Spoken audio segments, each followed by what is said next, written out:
One thing that you may want to do in Zoom is rename yourself.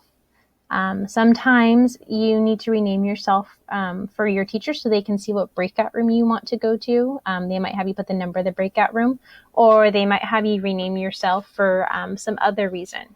Again, we're not asking that we don't want you to rename yourself a silly name unless your teacher asks you, because that makes it hard.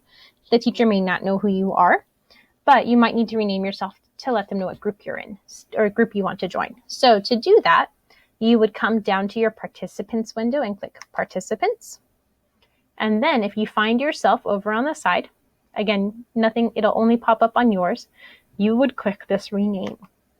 So maybe my teacher's asking me what breakout room I want to join. If I want to join room 1, room 2, or room 3, I might put 2, so she knows it's room 2, and a hyphen, and then my name, and then click OK. And so now you can see that my name changed over here. And then I can always change it back by clicking the rename button and deleting the extra numbers and the hyphen, and I'm back to my regular name.